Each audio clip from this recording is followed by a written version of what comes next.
বাহ, খুব ভালো বলেছেন।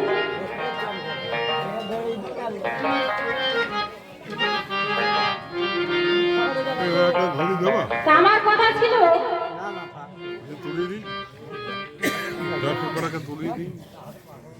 আমার যে দেহের মধ্যে 10 ইন্দ্রিয় 6 ঋতু, আমি ওই থানা কোর্ট কাছারি এখানে যেতে চাচ্ছি না বাবা। আমি বর্তমান, তার মানে লোভ মোহ মাৎসর্য, এই যে 6 ঋতু, আর চক্ষু কর্ণ নাসিকা জিহ্বা হস্ত পদ বুদ্ধেন্দ্রিয়, এই যে 10টা ইন্দ্রিয়, এরা তো আমার বর্তমান আমার কাছে আছে, তাই না? তাহলে এরা তো সব সময়কার জন্য আমাকে ভালো রাস্তা থেকে খারাপ রাস্তায় নিয়ে যাচ্ছে। তাই গুরুদেব, এদেরকে আমি কি করে বশ করবো? আমার এইখানে জিজ্ঞাসা। আমাকে ওই থানা কোর্ট কাছারি এগুলো দেখালে হবে না বাবা। যদিও আমি ছেলে মানুষ হয়ে থাকি, বেশি দিলে বুঝতে পারি না বাবা, কিন্তু কম দিলে বুঝতে পারি। তাহলে কম দেওয়ার চেষ্টা করলে হবে না বাবা, আমাকে সঠিকটা একটু বলবো না, আমি ভাগে খুব মজ বলবো। গান শোনা।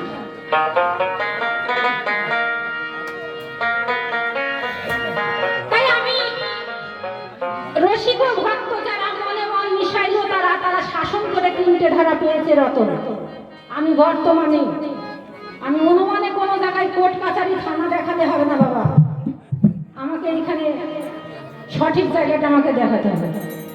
যেহেতু ছাত্র যদি কোনো মাস্টারের কাছে যদি শিক্ষা যদি না নেয়, সে শিক্ষিত হতে পারবে না, তাই না? তা আমি তো গুরুর কাছে আশ্রিত হয় যে আমার ভুল রাস্তায় এবং সঠিকটা আমি কি করে চিনবো, সেই রাস্তাটা কিভাবে আমি ধরবো, সেটা যদি আমি একটা গুরু আশ্রিত করে তার কাছে থেকে যদি না চিনিয়ে জেনে নিই, তাহলে তো আমি চিরদিন তো সেই ভুল রাস্তাতেই চলবো, তাই না? তাই সঠিক জায়গাতে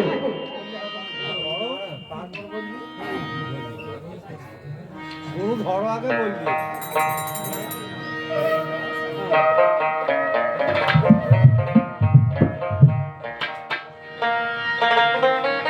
আমার হয় না কেন সেই মনের মতো, কিসে জানবো বসে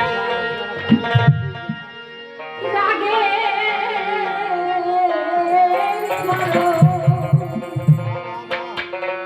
হয় না কেন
না